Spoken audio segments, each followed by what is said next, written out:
నేను ఇదివరకు ఒకసారి వచ్చినప్పుడు ఒక ఊహాజనకమైనటువంటి ఇంటర్వ్యూ చేశాను. ఊహాజనకమైనటువంటి ఇంటర్వ్యూ అంటే మీకు టెలివిజన్లో ఎప్పుడు కనబడేది రియల్ ఇంటర్వ్యూస్. అంటే మనుషుల్ని ఒకళ్ళిద్దరిని ఇక్కడ కూర్చోబెట్టి ఎవరినో ఒకళ్ళు వక్తగా ఉండి వాళ్ళని ప్రశ్నలు వేయటం అనేది రియల్ ఇంటర్వ్యూ. రెండో రకమైన ఇంటర్వ్యూ ఉంటుంది, దాన్ని వర్చువల్ ఇంటర్వ్యూ అంటారు. అంటే మనుషులు వేరు వేరు చోట ఉంటారు, స్క్రీన్ మీద మాత్రం పక్కన వాళ్ళని చూపిస్తూ ఉంటారు. ఇప్పుడు కూడా మనుషులు వేరు వేరు కూర్చున్నా కూడా ఇక్కడ పక్కన చూపిస్తూ ఉన్నారు. దాన్ని వర్చువల్ క్లబ్బింగ్ అంటారు. అది రెండోది. అయితే మూడోది ఉంటుంది, దీన్ని ఇమాజినరీ ఇంటర్వ్యూ అంటారు. అంటే మనుషులు అక్కడ ఉండరు, వాళ్ళు లేరు అక్కడ, కానీ ఒకవేళ వాళ్ళు ఉంటే ఎలాంటి జవాబులు ఇస్తారో ఊహించి జవాబులు చెప్తూ ఉంటారు అనమాట. దాన్ని ఇమాజినరీ ఇంటర్వ్యూ అంటారు. నేను ఒక ఇమాజినరీ ఇంటర్వ్యూ అంటే ఊహించి ఒక ఇంటర్వ్యూని మేము ముందు పెడతాను. ఒక విధంగా నేను చెప్పబోయేటువంటి ప్రసంగానికి అదే సారాంశం ఆ ఇంటర్వ్యూ చాలా హాస్యాస్పదంగా ఉంటుంది. అయితే దాంట్లోనే మీరు సందేశాన్ని తీసుకోగలుగుతారు. దాంట్లోంచి మనం వర్తమానంలోకి వెళ్తాం. ఇద్దరు వ్యక్తులు అటు ఇటు కూర్చుంటారు, నేను వాళ్ళని ప్రశ్నిస్తాను. నాకు అటు ఇటు కూర్చున్నటువంటి ఇద్దరు వ్యక్తుల్లో ఒక ఆయన పేరు అపోస్తలుడైనటువంటి పౌలు, ఇంకొక ఆయన పేరు ప్రవక్త అయినటువంటి యోనా. ఒక పక్కన అపోస్తలుడైనటువంటి పౌలు, ఇంకో పక్కన ప్రవక్త అయినటువంటి యోనా. ఇద్దరిని కూర్చోబెట్టి నేను నా యొక్క మొదలు పెడతాను. ఏమండి, మీ ఇద్దరిని ఈరోజు ఇక్కడ ఎందుకు కూర్చోబెట్టానంటే, మీ ఇద్దరి జీవితాల్లో జరిగినటువంటి ఒక సంఘటనని ఆధారం చేసుకొని మేము ఒక పాఠం నేర్చుకోదలుచుకున్నాం. కాబట్టి మేము ప్రశ్నలు అడుగుతాం మిమ్మల్ని, మీరు జవాబులు చెప్పండి అని అంటే ఇద్దరు సరే అంటారు.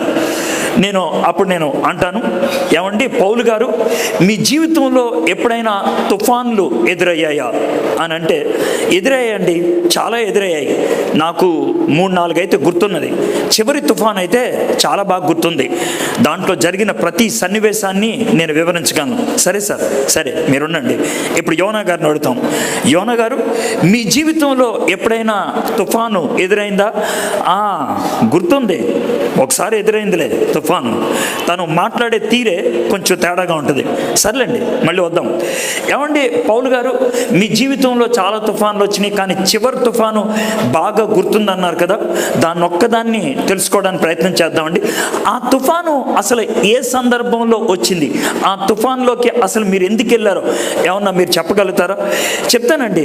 నేను కైసరియా అనేటువంటి ప్రాంతంలో ఉన్నాను. అక్కడ సువార్త పరిచర్య చేస్తూ ఉన్నాను. నన్ను తీసుకెళ్ళి జైల్లో పెట్టారు. నాలో ఏ తప్పు లేదు, కానీ జైల్లో పెట్టారు. అయితే నేను జైల్లో కూడా అలాగే ఉన్నాను. నన్ను కోర్టుకి తిప్పడం మొదలు పెట్టారు. చివరికి అగ్రిప్ప అనేటువంటి రాజుగారు ముందు నన్ను నిలబెట్టారు. అగ్రిప్ప రాజుగారు ముందు చాలా ధైర్యంగా నేను మాట్లాడాను. నేను చేసిన తప్పేంటండి అని నేను గట్టిగా అడిగాను. అగ్రిప్ప గారు దానికి జవాబు ఇవ్వలేకపోయారు. నేను వెళ్ళిపోయిన తర్వాత అగ్రిప్ప గారు ఫెస్టస్ అనేటువంటి ఆయన వైపు తిరిగి, అయ్యా ఈయనలో ఏ దోషం లేదు, ఈయన సీజర్ గారిని కలుద్దాం అన్నాడు కదా, పంపించేయండి అని అన్నాడు. ఆ మాటను పట్టుకొని నన్ను ఇటలీ దేశానికి పంపించడానికని వాళ్ళు పూనుకున్నారు. కైసరియా నుంచి పడవెక్కిన తర్వాత క్రేటు అనేటువంటి ఒక దీవి దాకా వచ్చాం. అక్కడి నుంచి ఇంకొక పడవెక్కి వెళ్తా ఉన్నాం. అలెగ్జాండ్రియా, ఈజిప్ట్ నుంచి ఒక పడవ వచ్చింది. ఆ పడవెక్కి మేము ఇటలీ దేశానికి వెళ్ళాలి. అప్పటికి నేను చెప్పాను, దేవుడు నాతో చెప్తున్నాడు ఈ పడవ ప్రయాణం వద్దు అని. నా మాట వినలేదు. ఆ పడవ ప్రయాణం అలాగే ముందుకెళ్ళింది. మేము ఒక భయంకరమైనటువంటి తుఫాన్లో ఇరుక్కున్నాం. ఆగండి, మీరు అక్కడి దాకా చెప్పారు కదా, ఆగండి. ఏమండి యోనా గారు, మీ జీవితంలో ఎందుకు తుఫాన్ వచ్చిందో చెప్తారా? నేను ఒక విహారయాత్రకు వెళ్తున్నానండి, టూరిస్ట్గా వెళ్తున్నానండి. ఐరోపా ఖండం చూడడం అనిపించింది. అందమైనటువంటి ఆ దేశంలో కాస్త ఆహ్లాదంగా గడుపుదామనేటువంటి ఉద్దేశంతో వెళ్తున్నాను. సార్, మీరు నిజం చెప్పాలి, మీరు ఎందుకు వెళ్తున్నారు చెప్పండి. మరీ అంత నిక్కచ్చిగా అడుగుతారు ఏంటండి? సరే, దేవుడు నన్ను నినివే వెళ్ళమన్నాడు, నాకు నినివే వెళ్ళటానికి ఇష్టం లేదు, అందుకనే తప్పించుకుందామని నేను ఒక టికెట్ కొనుక్కున్నాను. జాగ్రత్త వినండి, నేను టికెట్ కొనుక్కున్నాను. నేనేమి టికెట్లెస్ ట్రావెలర్ని కాదు. టికెట్ కొనుక్కొని అది ఎక్కడికో వెళ్ళిపోతుంటే తర్షీషు పట్టణానికి వెళ్ళానండి. ఆ పట్టణానికి వెళ్ళినప్పుడు కొంచెం దూరం వెళ్ళిన తర్వాత బాగా భోంచేసానేమో, నిద్ర పట్టేసింది. గుర్రకపెట్టి నిద్రపోతున్నాను. మధ్యలో వచ్చి నన్ను ఎవడో లేపాడు. లే అని గబుక్కని లెగిస్తే పెద్ద శబ్దం వినబడతా ఉంది. ఏంటిది అని అంటే, పెద్ద తుఫాన్ వచ్చింది, సామాన్లన్నీ బయట పడేసాం. అంటే నా సూట్ కేసు కూడా పడేశారా అని అడిగాను. పడేసాం అని అంటే ఉలిక్కుపడి లేసాం. అప్పుడు ఆ నావికుడు అడుగుతున్నాడు, యోనా యోనా ఎవరు, యోనా ఎవరు అని అడుగుతున్నారు. నేనే అని అంటే, చిట్టి నీ మీద వచ్చిందయ్యా బాబు, ఇది తుఫాన్లు వచ్చే టైం కాదు, తుఫాన్ వచ్చిందంటే నువ్వే ఏదో తేడా చేసావు, ఏం చేసావు అని అడిగాడు. ఇంకప్పుడు నాకు భయం వేసిందండి. యోనా గారు మీరు ఆగండి, అక్కడ దాకా వచ్చారు కదా, మీకు భయం వేసిందంటేనే అర్థమవుతుంది తుఫానికి కారణం మీరే అని. కరెక్టే, నేనే తుఫానికి కారణం. పౌలు గారు, మరి తుఫాన్ వచ్చినప్పుడు మీరు పడవలో ఉన్నారు కదా, ఆ పరిస్థితుల్లో ఏం జరిగిందండి? చాలా ధైర్యమైనటువంటి పరిస్థితి ఏర్పడింది. ఆ రోజు దేవుడు నా దగ్గరకు వచ్చాడండి, దేవుని దూతను పంపించాడండి. పంపించి ఏమన్నాడంటే, పౌలు నువ్వు ఖచ్చితంగా చక్రవర్తిని కలవాలి, పౌలు నువ్వు ఇటలీ వెళ్ళాలి, కాబట్టి నీకు ఏమి హాని కలగదు, నీ ప్రాణానికి నేను అడ్డుంటా అని అన్నాడు దేవుడు. అంతేకాదు దేవుడు ఏమన్నాడంటే, పడవ మీద ఉన్నటువంటి 274 మందిలో ఏ ఒక్కడు చచ్చిపోవడానికి వీల్లేదు, నేను నీకు అనుగ్రహిస్తాను అని చెప్పాడు. అది సార్ నాకెంత ఆనందంగా ఉందో తెలుసా. నేను ఆ రోజు పడవ మీద ఉండబట్టి ఆ పడవ మీద ఉన్న వాళ్ళు చచ్చిపోకుండా ఆగారు సార్. అది నేను చెప్పగలిగాను. యోనా గారు, మీరు పడవ మీద ఉన్నప్పుడు తుఫాన్ వచ్చింది అన్నారు కదా, ఆ తర్వాత ఏం జరిగిందండి? ఇక ఒకే ఒక తేడా సార్, నేను పడవ మీద ఉంటే పడవ మీద ఉన్న వాళ్ళు అందరూ చచ్చిపోతారు, అందుకే నేనేం చేయాలో అర్థం కాక సూసైడ్ చేసుకోవడానికి దమ్ము లేక మర్డర్ చేయమని అడిగాను సార్. రిక్వెస్ట్ చేశాను, రే నన్ను సముద్రంలో పడేస్తే మీరు బతుకుతారా అని అన్నాను. ఇంకా అప్పుడు ఏమీ తొయ్యక వాళ్ళు సముద్రంలో పడేశారు సార్.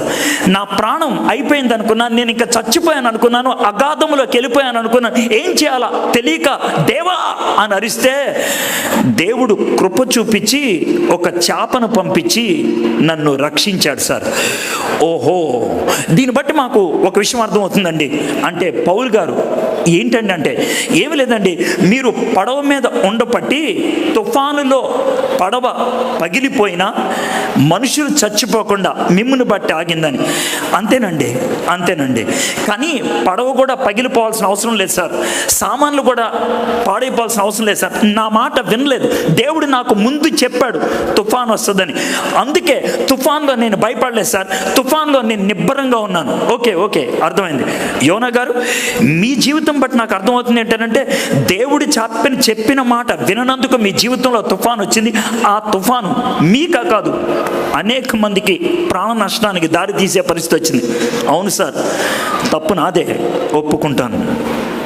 ఈ 2 సంభాషణలు మీరు వింటే మీకు అర్థమైపోయి ఉంటుంది నేనేం చెప్పదలుచుకుంటున్నాను. ప్రతి మానవుడి జీవితంలో తుఫాన్ రావటం అనేది సహజం.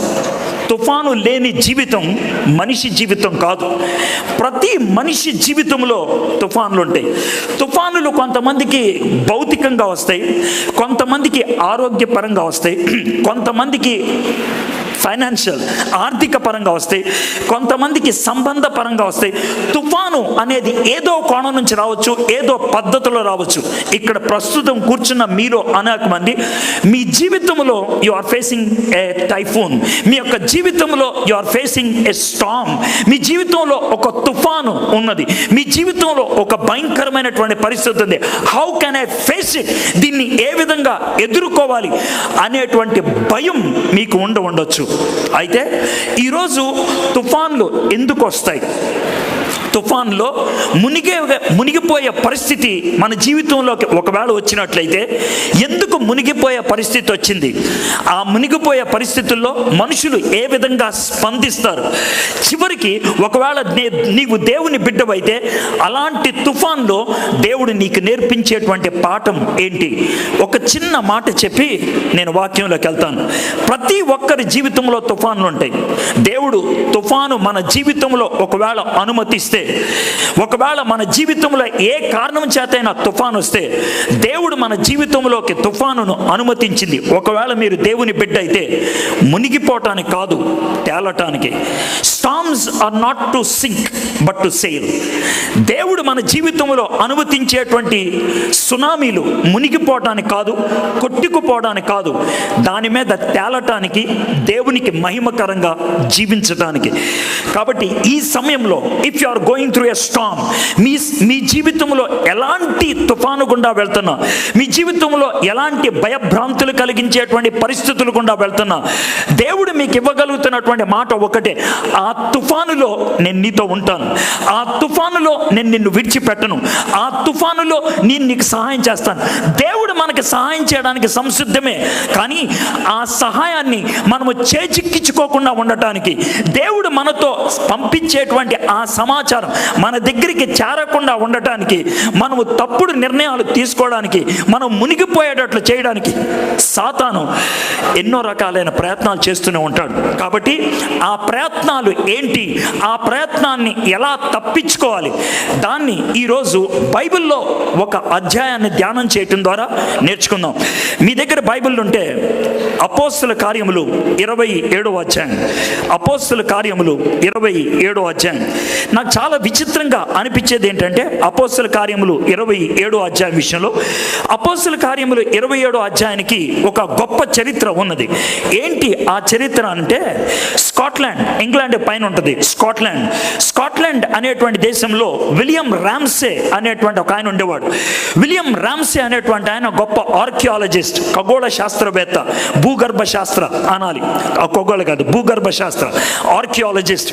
అయితే ఆయన నాస్తిక ఆలోచనలు కలిగినటువంటి వాడు, దేవుణ్ణి నమ్మేటువంటి వాడు కాదు. అయితే విలియం రామ్సేని కొంతమంది స్కాట్లాండ్లో ఉన్నటువంటి వ్యక్తులు గ్రీస్ దేశానికి, టర్కీ దేశానికి పంపించారు. ఎందుకు పంపించారంటే, లూకా భక్తుడు అపోస్తల కార్యాలు రాశాడు. లూకా భక్తులు రాసినప్పుడు అనేకమైనటువంటి దేశాల పేర్లు రాశాడు. ఆయన పడవ ప్రయాణాల గురించి రాశాడు. నువ్వు అక్కడికి వెళ్ళి ఆ దేశాలు, ఆ దీవులు కరెక్ట్గా ఆయన చెప్పినట్లే ఉన్నాయా లేవా చూడు. ఒకవేళ కనుక లేకపోతే బైబిల్ బండారమని, బైబిల్ తప్పని, బైబిల్ బూతు పుస్తకం అని ప్రపంచానికి రుజువు చేయొచ్చు అని విలియం రామ్సేని పంపించారు. విలియం రామ్సే ఆయన ఒకే ఒక పని చేయదలుచుకున్నాడు. అపోస్తల కార్యములు 27వ అధ్యాయంలో పౌలు భక్తుడు చేసినటువంటి పడవ ప్రయాణం లూకా చెప్పినట్లే ఉందా లేదా అని ఆయన పడవ ప్రయాణం చేయడం మొదలుపెట్టాడు. ఆయన ఆ విధంగా ప్రయాణం చేశాడు. ఆ రూట్లో ఆ దేశాలు కనబడతాయా, ఆ దీవులు కనబడతాయా చూద్దామని ఆయన 15 దినాలు ప్రయాణం చేశాడు. ఆ 15 దినాల ప్రయాణం తర్వాత విలియం రామ్సే ఒక విశ్వాసిగా మారాడు. యేసు ప్రభుని సొంత రక్షకుడిగా అంగీకరించాడు. అంతేకాదు, విలియం రామ్సే అపోస్తల కార్యముల గ్రంథం మీద ఒక వ్యాఖ్యానము రాశాడు. ఆయన ఒక గొప్ప బైబిల్ పండితుడిగా మారిపోయాడు. ఆ గొప్ప చరిత్ర ఈ 27వ అధ్యాయానికి ఉన్నది. రెండో విషయం మీకు ఒకటి చెప్పాలి. ఏంటి అని అంటే, అపోస్తల కార్యములకి 28 అధ్యాయాలు కలిగినటువంటి అపోస్తల కార్యముల చరిత్ర 34 నుంచి 35 సంవత్సరాలు. యేసుక్రీస్తు ప్రభువారు చనిపోయి తిరిగి లేచిన సంవత్సరం నుంచి అపోస్తలుడైన పౌలు రోమ్ పట్టణంలో ఉన్నటువంటి జైల్లోకి వెళ్ళినటువంటి టైం వరకు టోటల్గా 34 to 35 ఇయర్స్, 34 నుంచి 35 సంవత్సరాలు పట్టింది. 35 సంవత్సరాల్లో క్రైస్తవులకి ప్రాముఖ్యంగా జరిగిన సన్నివేశాలు 28 అధ్యాయాలు రాస్తే 27వ అధ్యాయం, ఒక్క అధ్యాయంలో ఒక్క తుఫాను గురించి రాశారు. ఒక్క తుఫాను. ఆ తుఫాను మహా అయితే 2-3 వారాలు వచ్చినుండేది. ఆ 2-3 వారాల పడవ ప్రయాణం గురించి ఒక అధ్యాయం పూర్తిగా రాయాలని లూకా భక్తుడు కనిపించింది. పరిశుద్ధాత్ముడు ఇష్టపడ్డాడు. ఆ అధ్యాయాన్ని మనకు అందించారు. ఎందుకు అందించారు? Why God wanted to give about a storm. ఒక తుఫాను గురించి ఒక పుస్తకంలో రాయాల్సిన అవసరం ఉందా? తుఫాన్లో మనుషులు ఎలాగ బెంబేలెత్తారో, తుఫాన్లో మనుషులు ఏ విధంగా ఇరుక్కుపోయారు, తుఫాన్లో మనుషులు ఏ విధంగా అరిచారు, తుఫాన్లో తప్పించుకోవడానికి మనుషులు ఏ విధంగా ప్రయత్నం చేశారు, అవన్నీ రాయటం అవసరమా? Why did holy spirit has given that information to us? పరిశుద్ధాత్ముడు ఆ సమాచారాన్ని మనకి ఎందుకు ఇచ్చాడు? ఖచ్చితంగా దీంట్లోంచి ఒక పాఠాన్ని మనం నేర్చుకోవాలి. Storms are not to sink but to sail. మనకు వచ్చేటువంటి తుఫాన్లు మునిగిపోవడానికి కాదు, దాని మీద తేలటానికి. ఈ సమయంలో right now if you are going through a storm, ఈ సమయంలో మీరు ఒక తుఫానులో ఉన్నట్లయితే దేవుడు మీతో చెప్పదలుచుకున్నటువంటి మాట ఏంటి తెలుసా? నీ జీవితానికి వచ్చిన తుఫాను నీకంటే ముందు నాకు తెలుసు. నీ జీవితంలో ఎదుర్కొన్నటువంటి ఆ భయంకర గందరగోళ పరిస్థితి నాకు తెలుసు. అయితే దాంట్లో నువ్వు మునిగిపోవాలనేది నా ఉద్దేశం కాదు, దాంట్లో నువ్వు చచ్చిపోవాలనేది నా ఉద్దేశం కాదు, దాంట్లో నువ్వు ఖతమైపో మునిగిపోవాలనేది నా యొక్క ఉద్దేశం కాదు. దానిలో తేలి ఆడాలనేది నా ఉద్దేశం. దాంట్లో నువ్వు ఆనందించాలనేది నా ఉద్దేశం. అయితే అది ఎప్పుడు జరుగుతుందో తెలుసా? When you can experience the presence of God, దేవుని యొక్క సన్నిధిని అనుభవించగలిగినట్లయితే. అది ఎట్లా చేయగలుగుతాం? దాన్ని 27వ అధ్యాయంలో మనం చూడటానికి ప్రయత్నం చేద్దాం. But before we go in to the whole chapter, ఆ చాప్టర్లోకి వెళ్ళటానికి ముందు ఇంకొక విషయాన్ని చెప్పనండి. అసలు బైబిల్ ప్రకారం తుఫాన్లు ఎందుకు వస్తాయి? ఒక మనిషి జీవితంలో కానీ, సమాజంలో కానీ, సంస్కృతిలో కానీ తుఫాన్లు ఎందుకు వస్తాయి? తుఫాన్లు రావడానికి 4 కారణాలు. ఈ 4 కారణాల్లో ఏదో ఒక కారణం అయి ఉండొచ్చు. అందుట్లో మొదటి కారణం భౌతికమైనది. It's very natural. తుఫాన్లు అనేది సహజబద్ధమైనవి. It's very natural. సహజంగా తుఫాన్లు రావాల్సిందే. ఈ యొక్క భూమి యొక్క క్రమములో, ఈ యొక్క భూభ్రమణ క్రమములో ఖచ్చితంగా తుఫాన్లు రావాల్సిందే. అందుకు వస్తూ ఉంటాయి. దీనికి బైబిల్లోంచి ఒక వచనం చదివి వినిపిస్తాను. మత్తయి సువార్త 5వ అధ్యాయం 45వ వచనం. ఆయన చెడ్డవారి మీదను మంచివారి మీదను తన సూర్యుని ఉదయింపచేసి నీతిమంతుల మీదను అనీతిమంతుల మీదను వర్షము కురిపించుచున్నాడు. సహజం. అది మంచోళ్ళు అవ్వచ్చు, చెడ్డోళ్ళు అవ్వచ్చు, మంచి దినాలు అవ్వచ్చు, చెడ్డ దినాలు అవ్వచ్చు. ఎండ వస్తుంది, వాన కురుస్తుంది. ఇది సహజం. మొదటిది భౌతికమైంది. రెండోది బుద్ధిహీనతను బట్టి కూడా తుఫాన్లు వస్తూ ఉంటాయి. బుద్ధిహీనతను బట్టి తుఫాన్లు రావటం అంటే, బెస్ట్ ఎగ్జాంపుల్ చెప్పాలంటే, యోనా పడవ ప్రయాణంలో ఎందుకు తుఫాన్ వచ్చింది? తాను చేసిన బుద్ధిహీనమైనటువంటి పనికి ఆ తుఫాను వచ్చింది. యోనా గ్రంథం 1వ అధ్యాయం 4వ వచనం చదువుతున్నాను. అయితే యెహోవా సముద్రం మీద పెద్ద గాలి పుట్టింపగా సముద్రమందు గొప్ప తుఫాను రేగి ఓడ బద్దలైపోసాగాను. తుఫానుని దేవుడు సృష్టించాడు, దేవుడు కలిగించాడు. అది సహజంగా కలగాల్సింది కాదు, కానీ కలిగింది. ఎందుకు వచ్చింది ఆ తుఫాను? యోనా చేసిన బుద్ధిమాలిన పనికి, యోనా చేసినటువంటి తప్పుడు పనికి. ఒకవేళ నీ జీవితంలో ఒక తప్పుడు పని జరుగుంటే దేవుడు తుఫాను రేగేటట్లు చేస్తాడు. ఎందుకు చేస్తాడు తెలుసా? తుఫాను రేగేటట్లు. ఆ తుఫాను రేగినప్పుడైనా నీకు అర్థమవుతుందని. ఈ మీటింగ్కి వస్తున్నప్పుడు జస్ట్ ఈ గేట్ దగ్గర ఉన్నప్పుడు నాకు ఫోన్ వచ్చింది. ఆ ఫోన్లో ఒక కుర్రాడు మాట్లాడుతూ, అన్న ఒక 5 నిమిషాలు టైం ఉందా, నీతో మాట్లాడతాను. కానీ అంత టైం లేదు, కానీ చెప్పు విషయం ఏంటో ఫాస్ట్గా అన్నాను. అన్న, చచ్చిపోతే మనిషి ఎక్కడికి వెళ్తాడు అని అన్నాడు. చచ్చిపోతే మంచోడైతే, దేవుని బిడ్డ అయితే పరలోకానికి వెళ్తాడు, చెడ్డోడైతే, దేవుణ్ణి అంగీకరించిన వాడైతే నరకానికి వెళ్తాడు. అన్న మంచి పనులు చేసిన వాడు ఎక్కడికి వెళ్తాడు అన్నాడు. దేవుడు లేకుండా మంచి అనేది ఉండదు, చెప్పు అసలు విషయం ఏంటి చెప్పానన్న. అన్న, నేను చాలా చెడ్డ జీవితం జీవించాను, నేను చాలా దరిద్రమైన జీవితం జీవించాను, చాలామంది అమ్మాయిలతో చెడ్డగా ప్రవర్తించాను. ఇప్పుడే డాక్టర్ నాకు రిపోర్ట్ ఇచ్చారు, మీకు ఫోన్ చేస్తున్నాను మొదట అన్నాడు. ఏంటి అని అన్నా. నాకు HIV పాజిటివ్ అన్నా, ఎయిడ్స్ వచ్చింది, ఇప్పుడు నన్ను ఏం చేయమంటారు అని అన్నాడు. నేనేం చెప్పగలను ఆయనకి? ఒకటే ఒక మాట చెప్పాను, తమ్ముడు ఒక్క పని చేస్తే సరిపోద్దన్నా. ఏంటి అని అంటే, ఇప్పటికిప్పుడు నువ్వు పశ్చాత్తాపడి, ప్రభా నేను జీవించిన దరిద్రమైన జీవితాన్ని బట్టి ఇది వచ్చింది, నన్ను క్షమించు ప్రభా అని ప్రార్థన చేస్తే నీ ఎయిడ్స్ పోతుందో లేదో నాకు తెలియదు, కానీ గ్యారంటీగా పరలోకానికి వెళ్తావు.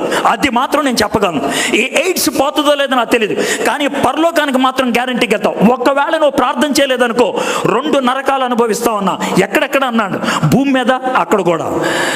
ఒకవేళ ప్రార్థన చేస్తే అట్లీస్ట్ ఒక నరకాన్ని తప్పుకోవడానికి అవకాశం ఉంది. ఇక్కడ ఉన్నటువంటి మీలో కొంతమంది బుద్ధిమాలిన పనులు చేశారు, అందుకే ఇరుక్కుపోయారు, బయటికి రాలేనటువంటి పరిస్థితిలో ఉన్నది. Why God is giving a storm in our life. మన జీవితంలో దేవుడు ఎందుకు తుఫాను తెప్పించాడు? అప్పుడైనా కళ్ళు తెరుచుకుంటామేమో అని. కళ్ళు తెరిపించడానికి దేవుడు తీసుకొచ్చే తుఫాన్లు కొన్ని ఉంటాయి. అది మన బుద్ధిహీనతను బట్టి జరిగింది. ఇది రెండోది. మూడోది, దేవుడు మనకి బుద్ధి నేర్పించడానికి తుఫాన్లు తీసుకొస్తాడు. మనం ఏం తప్పు చేయలే, కానీ మనకు పాఠం నేర్పించాలనుకుంటున్నాడు, మన జీవితాన్ని బలోపేతం చేయాలని అనుకుంటున్నాడు. ఒకవేళ ఆ విధంగా కూడా తుఫాన్ రావడానికి అవకాశం ఉంది. మత్తయి సువార్త 14వ అధ్యాయంలో ఈ సన్నివేశం చూస్తాం. యేసు ప్రభు వారు సాయంత్రం అయిన తర్వాత కొండల్లోకి వెళ్ళారు. శిష్యులనేమో వెళ్ళండి మీరు పడవ మీద అని అన్నారు. గలిలయ సముద్రం మీద వాళ్ళు పడవ ప్రయాణమై వెళ్ళిపోయారు. యేసు ప్రభుని బహుశా అడగలేదేమో, ఎక్కడుంటావు నువ్వు, ఏం చేస్తావు అని అడగలేదేమో. ఆయన కొండల్లోకి వెళ్ళి మోకరించి ప్రార్థన చేసుకున్నాడు. కొద్దిసేపు అయిన తర్వాత బాగా చీకటైంది. ఆయన సముద్రం దగ్గరకు వచ్చాడు. సముద్రపు అలలు భయంకరంగా ఎగసిపడుతున్నాయి. పెద్ద తుఫాను వస్తుంది. బాగా పేరు ప్రఖ్యాతులు గాంచినటువంటి నావికులు ఎవరు? పేతురు, యోహాను, యాకోబు లాంటి వాళ్ళే భయభ్రాంతులైపోయినటువంటి పరిస్థితిలో ఉంది. అప్పుడు యేసు ప్రభు వారు నీటి మీద నడుచుకుంటూ వాళ్ళ దగ్గరికి వచ్చాడు. వాళ్ళు దెయ్యం దెయ్యం అని అరిచే పరిస్థితి వచ్చినప్పుడు దేవుడు ఏమన్నాడు తెలుసా? మీరు విశ్వాసం అంటే ఈ పరిస్థితులు ఎదుర్కొంటారు. వాళ్ళలో విశ్వాసాన్ని పుట్టించడానికి యేసయ్య చేసినటువంటి ప్రయోగం అది. నీ జీవితంలో బహుశా విశ్వాసాన్ని పెంపొందించాలంటే, నీ జీవితంలో బలోపేతం చేయాలంటే కొన్ని సందర్భాల్లో మన జీవితంలో స్టార్మ్స్, తుఫాన్లు రావటం అనేది సహజం. మొదటిది భౌతికమైనది, రెండోది మనకు బుద్ధి లేదు కాబట్టి, మూడోది మనకి బుద్ధి నేర్పించడానికే, నాలుగోది చివరిది పౌలు భక్తుడికి ఈ పరిస్థితుల్లో తుఫాన్ రావడానికి కారణం ఏంటి చెప్తాను. నాలుగోది ఏంటనంటే ఇతరుల యొక్క బుద్ధిహీనతను బట్టి, వీడి బుద్ధిహీనత కాదు, ఇతరుల యొక్క బుద్ధిహీనతను బట్టి, ఇతరుల యొక్క పనికిమాలతనాన్ని బట్టి, ఇతరుల యొక్క కష్టాన్ని బట్టి ఈయన తుఫాన్లో ఇరుక్కుపోయే పరిస్థితి ఉంది. మీలో కొంతమంది అలాంటి వాళ్ళు ఉంటారు. ఇతరులు బుద్ధిహీనమైన పని ఏదో చేశారు, ఇతరులు ఏదో పనికిరాని పనే చేశారు, అది నీ జీవితానికి తుఫానే కూర్చుంది. పౌలు జీవితంలో జరిగింది అది. అయితే ఒకవేళ అదే కారణమైతే, ఇతరుల యొక్క బుద్ధిహీనతను బట్టి నీ జీవితంలో తుఫాను వచ్చినట్లయితే ఆ తుఫానులో ఖచ్చితంగా నువ్వు గెలుస్తావు. ఎందుకో తెలుసా? ఆ పరిస్థితుల్లో దేవుడు నీతో ఉంటాడు. బుద్ధి లేకుండా వెళ్ళాడు యోనా తుఫాన్లోకి, యేసయ్య అక్కడున్నాడు. బుద్ధిని పెంచడానికి తుఫాన్లో వదిలిపెట్టాడు పేతురు ఆయన శిష్యుల్ని, యేసయ్య అక్కడున్నాడు. పౌలు భక్తుడు ఇతరుల యొక్క బుద్ధిహీనమైన పనులు బట్టి తుఫాన్లో ఇరుక్కుపోయాడు. అక్కడ కూడా దేవుడు ఉన్నాడు.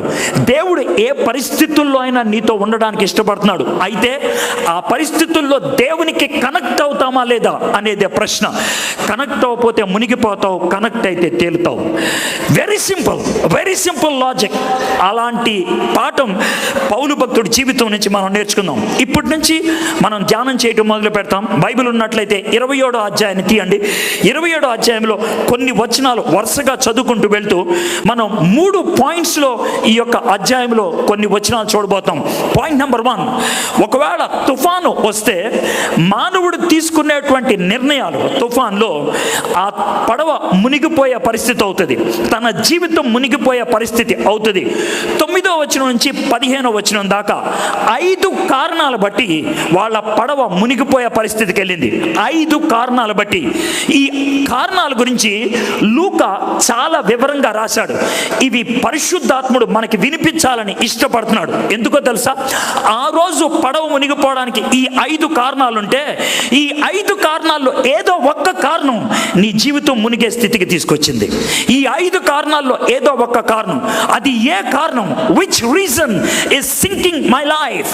నా జీవితాన్ని మునిగిపోయేటట్లు చేసేది ఏ కారణం? దాన్ని మనం వెతుకులాడటానికి ప్రయత్నం చేద్దాం. మొదటిది 9వ వచనం. చాలా కాలమైన తర్వాత ఉపవాస దినము కూడా అప్పటికి గతించినందున ప్రయాణము చేయుట అపాయకరమై ఉండెను. 10వ వచనం. అప్పుడు పౌలు, అయ్యలారా, ఈ ప్రయాణం వలన సరుకులకును ఓడకును మాత్రమే కాక మన ప్రాణములకు కూడా హానియు బహు నష్టము కలుగునట్లు నాకు తోచుచున్నదని చెప్పి వారిని హెచ్చరించెను. చాలా కాలం అయిపోయింది, పడవ ప్రయాణం ముందుకు వెళ్ళట్లేదు, కాస్త వెసులుబాటుగా కనబడింది, కాబట్టి వెళ్ళిపోదాం అని అనుకున్నారు. ఇది మొదటి కారణం మన జీవితంలో వచ్చిన తుఫాన్లో మునిగిపోవడానికి. దాన్నే ఇంగ్లీష్లో హేస్టీ డెసిషన్ అంటారు. తెలుగులో చెప్పాలంటే తొందరపాటు నిర్ణయం. తొందరపాటు చాలా మంది జీవితాల్ని ముంచేస్తుంది. తొందరపాటు ఒక క్లిష్టమైన పరిస్థితి వచ్చింది, ఆలోచించు, ఇది సబబా కాదా? దేవుణ్ణి కాస్త అడగో. దేవా అని దేవుణ్ణి అడిగితే ఆయన ఒక చిన్న ఆలోచన ఇచ్చిండేవాడేమో, ఒక చిన్న తలంపు పంపించుండేవాడేమో, ఒక చిన్న సహాయాన్ని పంపించేవాడేమో. You don't see God. దేవుణ్ణి ఆ సమయంలో అడగబుద్దేదు. చటుక్కున వెంటనే నిర్ణయం తీసుకుంటావు. ఏమంటావు తెలుసా? కంగారు ఎక్కువైపోయింది, ఏం చేయాలో అర్థం కాలేదు, మనకి టైం లేదనిపించింది, అందుకే ఆ పని చేశాను. తొందరపాటు చాలా మంది జీవితాల్లో ప్రాణ నష్టానికి దారి తీసే పరిస్థితులు ఉన్నాయి. తొందరపాటులో జీవితంలో సమస్తాన్ని కోల్పోయినటువంటి వాళ్ళు ఉన్నారు. నీ జీవితంలో తొందరపాటు నిర్ణయం నాశనానికి దారి తీసిందా?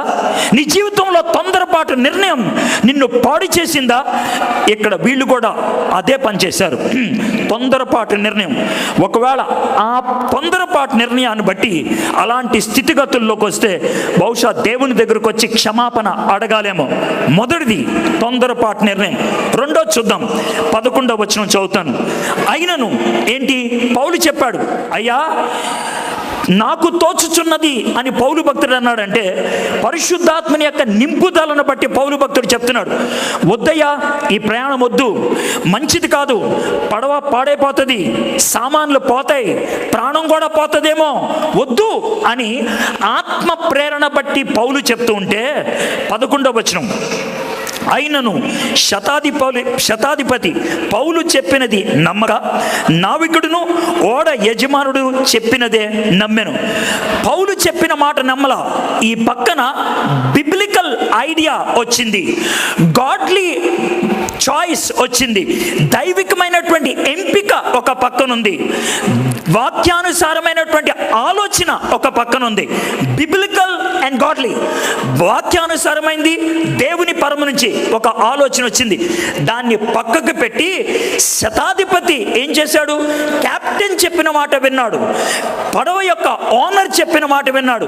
కెప్టెన్ చెప్పాడంటే వాడు బాగా ప్రాతినిధ్యం కలిగినటువంటి వాడు, ఓనర్ చెప్పాడంటే బాగా డబ్బున్నవాడు చెప్పినవాడు.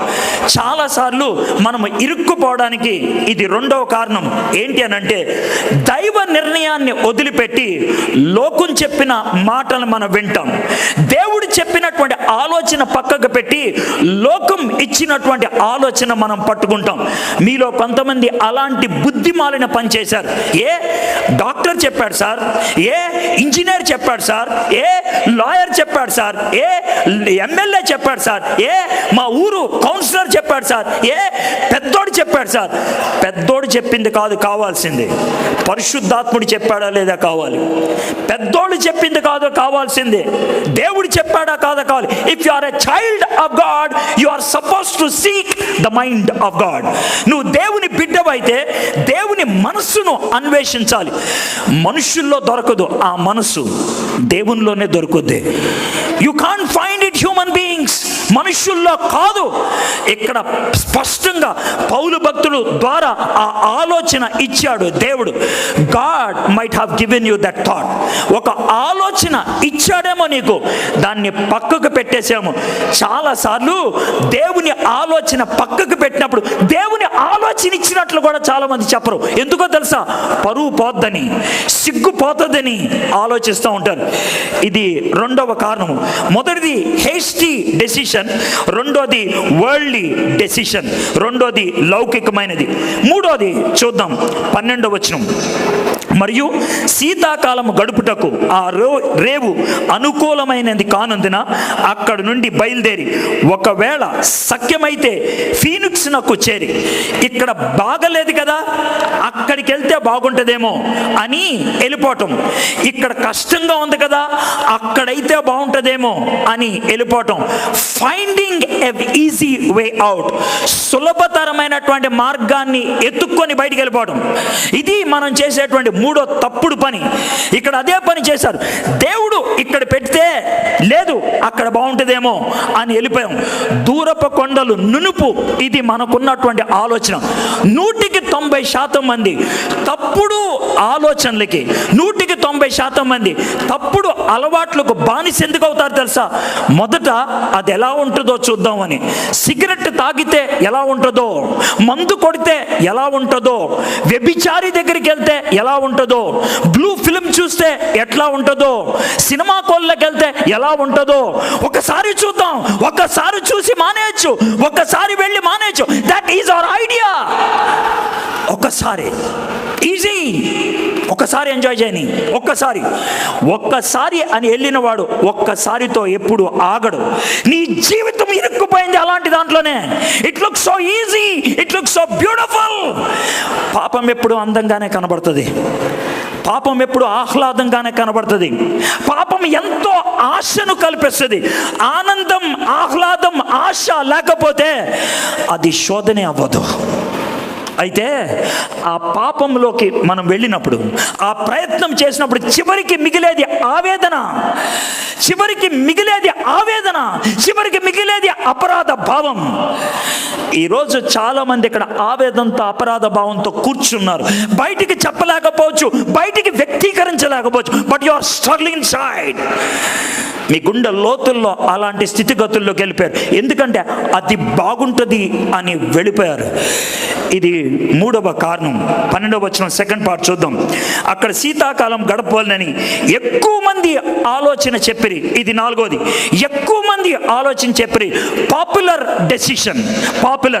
అనేక మంది చెప్పారు కాబట్టి నేను కూడా చేస్తాను. అనేక మంది వెళ్తున్నారు, నేను కూడా వెళ్తున్నాను. ఈ యొక్క జాడ్యం, ఈ దరిద్రమైనటువంటి అలవాటు క్రైస్తవుల్లో కూడా వచ్చింది. ఏ అనంటే, ఆయన ఎవరో వచ్చారంట్రా, చాలా మంది వెళ్తున్నారంటే మీటింగ్కి, మనం కూడా వెళ్ళిపోదామా? ఆయన ఎవరో వచ్చారా, కర్చీఫులు పంచి పెడుతున్నారు, వెళ్ళి తెచ్చేసుకుందామా? ఆయన ఎవరో వచ్చారా, కొబ్బరి నూనె తక్కువ రేటుకి ఇస్తాడంట, వెళ్ళిపోదామా? ఆయన ఎవరో వచ్చారా, మట్టిస్తాడంట, యెరూషలేము నుంచి తెచ్చేసుకుందామా? జనం పోయారు కదా అని పోతే ఉన్నది పోద్ది. ఆ విషయం గుర్తుపెట్టుకోండి. బుర్ర ఉండాలి. హామీగా బుర్ర, యు మస్ట్ హావ్ బ్రెయిన్స్. బుర్ర ఉండాలా. పబ్లిక్ డెసిషన్, పాపులర్ డెసిషన్ బైబిల్లో ఎప్పుడు రైట్ కాలేదు. మీకు 2 ఎగ్జాంపుల్స్ చెప్తాను, అర్థమవుతుంది. అనేక మంది నిర్ణయం బైబిల్లో ఒప్పుకోలేదు. ఎగ్జాంపుల్ చెప్పమంటారా? 12 మందిని పంపించాడు ఒక ఆయన. వాళ్ళు వెళ్ళి చూసి వచ్చారు. వచ్చిన తర్వాత వద్దు అని అరుస్తున్నారు. కానీ ఏదో నెమ్మదిగా వెనకాల కాదు సార్ అని వినబడుతుంది. ఈ పెద్దానికి ఏం చేయాలో అర్థం కాలేదు. రే, వద్దనే వాళ్ళంతా పక్కన ఉండండి రా, మిగిలిన వాళ్ళు పక్కనండి. వద్దనే వాళ్ళు 10 మంది ఉన్నారు. వెళ్ళాలి సార్ అనే వాళ్ళు 2 ఉన్నారు. ఆ విధంగా నుంచో పెట్టిన వ్యక్తే మోషే. ఆ 12 మందే వేగురువారు. 12 మందిలో 10 మంది అన్నారు, సార్ వాళ్ళ ముందు మనం మిడతల్లాగున్నా నలిపి పడేస్తారు సార్ వాళ్ళు అని అన్నారు. కానీ 2 అన్నారు, లేదు, సజీవమైనటువంటి దేవుడు మన పక్షం ఉన్నాడు, నలిపి పడేసేది మనమే. ఇది 2 వర్సెస్ 10. ఎవరు గెలిచారు? 2 గెలిచారు. 10 కాదు. 2వ ఎగ్జాంపుల్ చెప్తాను. పాపం ఆయన అప్పుడే కోర్టుకి తీర్పుకి వెళ్తుంటే ఏమండి అని పిలిచింది. ఏంటే ఇప్పుడు పిలుస్తావు? సార్ ఒక్కసారి రండి, ప్లీజ్ రండి ఒక్కసారి. ఏంటి చెప్పు, అసలే టెన్షన్తో ఉన్నాను. రండి సార్ ఒక మాట. ఏమండి మీరు ఇప్పుడు వెళ్తున్నారు కదా? వెళ్తున్నాను. ఇప్పుడు మీరు తీర్పు తీర్చాను. ఒక మాటేనండి. రాత్రి నాకు కళ వచ్చింది. రోజు వస్తుంది నీకు కళ, రోజు వస్తుంది. అయితే ఏంటంటే, కాదండి ఈయన గురించే వచ్చిందని కళ, ఈయన గురించి వచ్చిందని. అలా కాదండి, ఆయన జోలికి వెళ్ళొద్దు ప్లీజ్. ఎలాగే బాబు? నిజమండి బాబు, ఆయన జోలికి వెళ్తే మన నెత్తి మీదకి వచ్చేస్తుందండి, ప్లీజ్ నా మాటేనండి. మనోడు అక్కడికి వెళ్ళి కూర్చున్నాడు. కూర్చుంటే జనమంతా ఈయన్ని లేపై అంటున్నాడు. ఈ పక్కన ఈయన భార్య చెప్పిన మాట వద్దు. ఈ రెండిటి మధ్యన పీక పిసికేసినట్లు అనిపించింది. ఆ వ్యక్తి ఎవరో తెలుసా? పిలాతు. ఏం చేయాలో అర్థం కాలేదు పిలాతుకి. తప్పించుకోవడానికి ప్రయత్నం చేసి ఎలక్షన్స్ పెడితే పని అయిపోతుంది అనుకున్నాడు. యేసయ్యని బరబ్బాని పక్కన పెట్టి, రే ఆ బరబ్బా దొంగోడు సిలువేయడానికి రెడీ అయ్యాం. ఈయన యేసయ్య మహానుభావుడు, దేవుని కుమారుడు అని చెప్పుకున్నాడు. చాలా చక్కటి సజెషన్ ఇచ్చి వీళ్ళిద్దరిలో ఎవరికి ఓటేస్తారు? ప్రతి ఒక్కడు చెయ్యెత్తి ఒకటే మాట చెప్పన్నాడు, మాకు బరబ్బా కావాలి, యేసయ్యని వేసేయండి. అది popular decision. My friends, popular decision ఎప్పుడు రైట్ కాదు. అర్థమైందా? నిండు చంద్రుడు ఒకవైపు, చుక్కలు ఒకవైపు. సినిమా భాషలో చెప్పాలంటే చుక్కలు చాలా ఉంటాయి, చంద్రుడు ఉండేది ఒకడే. చుక్కలు చాలా ఉంటాయి, చంద్రుడు ఉండేది ఒకడే. విలన్ వస్తాడు నలుగురితో, హీరో వస్తాడు ఒక్కడే. నువ్వు హీరోగా ఉండాలి, విలన్లా కాదు. 10 మంది వేసుకొని రావడం కాదు, నలుగురిని చుట్టూ బౌన్సర్ని పెట్టుకొని రావడం కాదు, సింగిల్గా వచ్చేయాలా. నీ డెసిషన్ సింగిల్గా ఉండాలా, అది పరిస్థితి. సింగిల్. దేవుడు పాపులర్ డెసిషన్ని ఇష్టపడ్డం, పర్ఫెక్ట్ డెసిషన్ ఆయన కోరుకుంటాడు. ఇది 4వ పొరపాటు. 5వది చూద్దాం, 13వ వచనం చదువుతున్నాను. మరియు దక్షిణపు గాలి మెల్లగా విసురుచుండగా వారు తమ ఆలోచన సమకూడినదని తలంచి లంగరెత్తి క్రేతు ధరిన ఓడ నడిపించిరి. కాస్త గాలి వస్తుంది కదా, సర్కమ్స్టాన్సెస్, పరిస్థితులను బట్టి వెళ్ళిపోవటం. అంటే మనం ఏమంటాం తెలుసా, రే అక్కడ చూడరా పరిస్థితి, చూడు పరిస్థితి ఎలా ఉందో, పరిస్థితి ఎలా ఉంటే అట్లా వెళ్ళిపో అని అంటారు. పరిస్థితి ఎలా ఉంటే అలా వెళ్ళిపోవటం అంటే మనం ఏమన్నా చచ్చిన చేప? చచ్చిన చేపకి బతుకున్న చేపకి తేడా ఉంటుంది. చచ్చిన చేప అది వరవల్లో కొట్టుకెళ్ళిపోతుంది, బతుకున్న చేప ఎదురు ఈదుద్ది.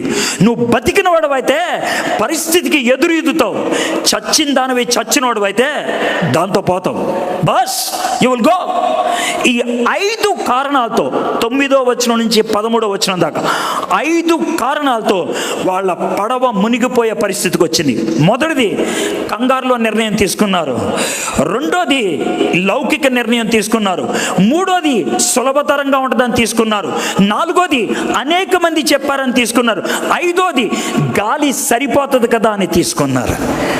5 కారణాలు వాళ్ళ పడవ మునిగిపోవడానికి కారణం.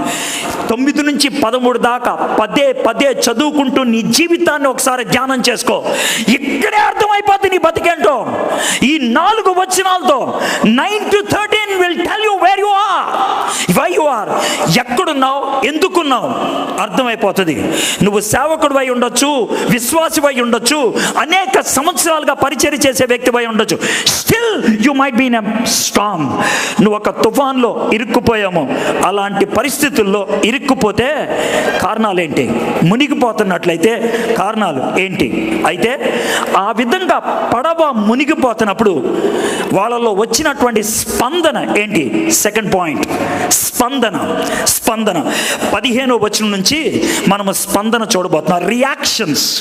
అక్కడేమో reasons for sinking and the reactions to the sinking. పడవ మునిగిపోవడానికి కారణాలు ఏంటో చూసాం. పడవ మునిగిపోతున్నప్పుడు వాళ్ళ స్పందన ఏంటో చూద్దాం. మొదట రియాక్షన్, మొదట రీజన్, రెండోది రియాక్షన్. 15వ వచనం నేను చదువుతాను. దానిలో ఓడ చిక్కుకొని గాలికి ఎదురు నడపలేక పోయినందున ఎదురు నడిపించట మాని గాలికి కొట్టుకొని పోతిమి. జాగ్రత్తమేనండి.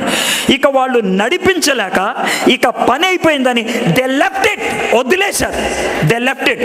వాళ్ళ కలలన్నీ కొట్టుకుపోయాయి. ఇక ప్రయత్నం చేయటం మానేశారు, ఇక వదిలేసుకున్నారు. మీలో ఎవరైనా అలాంటి స్థితిగతులకు వచ్చారా? వస్తే హిందువుడైతే గనక ఏమంటాడు తెలుసా? నా తలరాతుంటే ఎలాగుంటుంది అంటాడు. ముస్లిం అయితే ఏమంటాడు తెలుసా? తక్దీర్ ఖుదా గవా, దేవుడు ఏం రాస్తే అది జరుగుద్దిరా అని అంటాడు. ఇన్షా అల్లా, దేవుడు మాట ఉంటే జరుగుద్ది, అది ఒక ముస్లిం అంటాడు. అయితే క్రైస్తవులు ఒక కొత్త పదజాలాన్ని ఉపయోగించారు. ఏమని తెలుసా? దేవుని చిత్తం ఏదుంటే అది జరుగుద్దని. నో నో నో, దేవుని చిత్తాన్ని నువ్వు జరిగించాలి. దేవుని చిత్తాన్ని జరిగించడానికి ఎక్కడున్నావు? అందుకే యేసయ్య ఈ ప్రార్థన నీకు నేర్పించాడు. పరలోకములో నీ చిత్తం నెరవేరినట్లు భూమి యందు నెరవేరింది కాక. నెరవేర్చగలిగేది నువ్వు ఒక్కడవే. యోనా కథలో తుఫాను దేవుని మాట విన్నది, చిట్లు దేవుని మాట విన్నది, నావికులు దేవుని మాట విన్నారు, చేప దేవుని మాట విన్నది, పురుగు దేవుని మాట విన్నది, సొర చెట్టు దేవుని మాట విన్నది. దేవుని మాట వినకుండా ఉండిపోయింది ఒకే ఒక్కడు. ఎవరో తెలుసా? యోనా. యోనా మాట వినటం కష్టమైంది యోనా ఒక్కడికే. ఎదురు చెప్పే గుణం ఉన్నది మనిషికి ఒక్కడికే. కాబట్టి కలలు జరిగిపోతాయి అని అనుకోవద్దు. కలలు జరిగించటానికి ఉన్నాం. కలలు నెరవేర్చుకోవాల్సింది మనం మనుషులు. అయితే కలలు నెరవేరకుండా ఆగిపోతే, దేవుడు మీకు ఇచ్చిన వాగ్దానంగా ఉండిపోతున్నట్లయితే దానిని జీవితంలో జరిగేటట్లు నువ్వు చూసుకోలేదు, వదిలేసావు. You have left it. వీళ్ళు కూడా అదే పని చేశారు. దే దే లెఫ్ట్ ఇట్, అయిపోయిందిరా అని వదిలేశారు. ఇది మొదటిది. తర్వాత 16 వచనాన్ని మనం చూద్దాం. తర్వాత కౌద అనబడిన ఒక చిన్న ద్వీపము చాటున దాన్ని నడిపింపగా పడవను భద్రపరుచుకునుట బహు కష్టతరమాయను. గుర్తుపెట్టుకోండి, మునిగిపోతున్నప్పుడు మన జీవితంలో అన్ని వదిలేసుకున్నప్పుడు లైఫ్ బికమ్స్ వెరీ డిఫికల్ట్. చాలా కష్టంగా ఉంటుంది. కష్టానికి పోరాటానికి తేడా ఉంది. Look at these words. కష్టానికి పోరాటానికి తేడా ఉంది. కష్టము అన్నప్పుడు నీకు రిజల్ట్ తెలీదు. పోరాటం అన్నప్పుడు నీ రిజల్ట్ నీ మనసులో ఉంది. పోరాడుతున్నావు దేనికి, ఏమి ఆశిస్తున్నావో నీకు తెలుసు. కష్టపడుతున్నా దేనికి, ఎందుకో నాకు తెలియదు. కష్టానికి పోరాటానికి తేడా అది. మానవుడికి ఆశ లేనప్పుడు అది కష్టం అవుతుంది. మానవుడికి ఆశ ఉన్నప్పుడు అది పోరాటం అవుతుంది. చావు బతుకుల మధ్యన పోరాడుతున్నారు అంటాడు. ఎందుకంటున్నారు తెలుసా మాట? బతకాలని ఆశ ఉంటుంది కాబట్టి వాడికి, బతకాలని ఆశ. ఈ రాత్రి నేను మిమ్మల్ని ఈ మధ్యాహ్నం నేను మిమ్మల్ని అడుగుతున్న ప్రశ్న, నువ్వు జీవితంలో పోరాడుతున్నావా, కష్టపడుతున్నావా? నీ పదజాలం ఎలా ఉంటుంది? ఏమండి, నా జీవితం చాలా కష్టంగా ఉందండి అని అంటున్నావా మాట? నా జీవితం చాలా భయానకంగా ఉందండి ఆ మాట అంటున్నావా? నీ హృదయంలో అలాంటి పదజాలాలు ఉన్నాయా?